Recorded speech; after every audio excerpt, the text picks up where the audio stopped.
In the last video, I recut the edges on the router table. Now it's time to sand them. So with the sanding, I usually stop back at the sanding table and I just give it a couple spins. I don't want to get rid of the edges I just put on.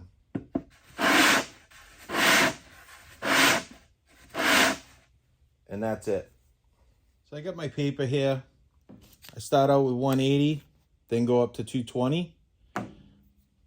So I don't know how well the camera is going to pick this up, but the goal here is just to remove any little marks and get it nice and smooth.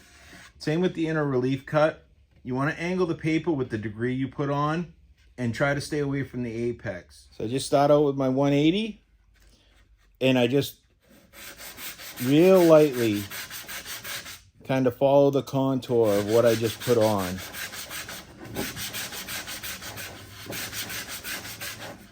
So on the inside, I hold my paper matching the 45 I put in there and just press my thumb against it. Again, staying away from the apex.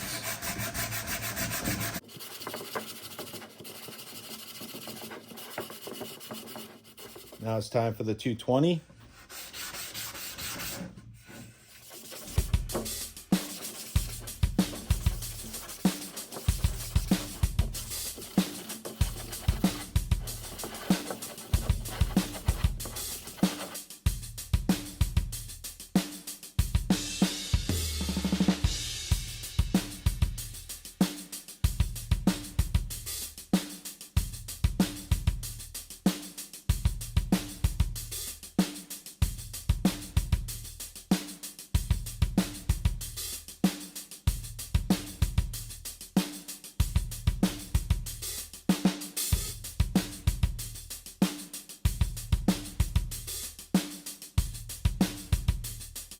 So I'm prepping these hoops for paint.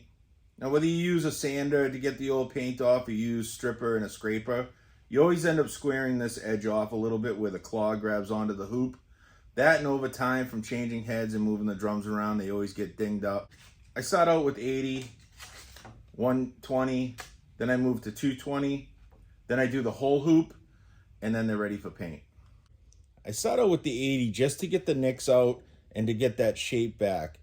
And then I move right on to the 120. I just pinch it in my fingers like that to kind of go along with the round over shape.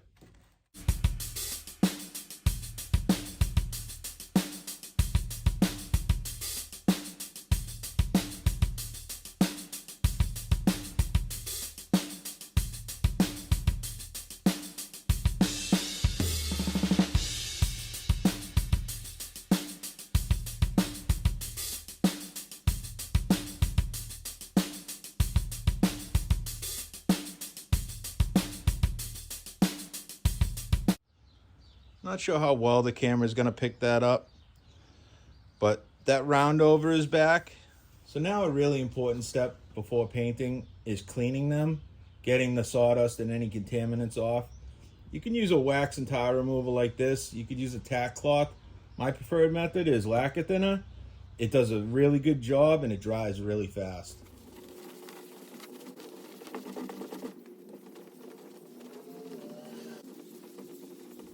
So with the hoops, I just use a generic Paint Plus primer and a rattle can. I have hoops that I did 10 years ago that still look mint.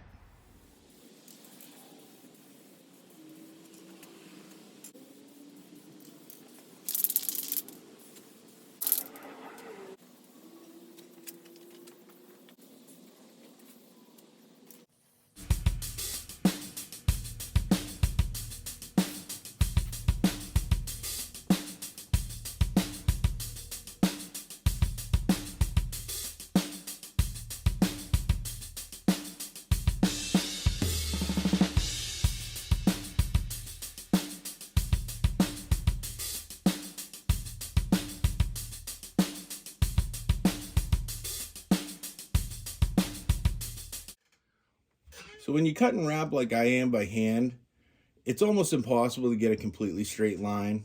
On the drums, it doesn't matter because you're going to be cutting that wrap again, regardless if you use a router table or you file them in by hand like I am. But on the inlays, you don't want to see a wobbly line going around the hoop. So what I do to remedy that is I just coil them up like this and run them across some sandpaper until they're smooth.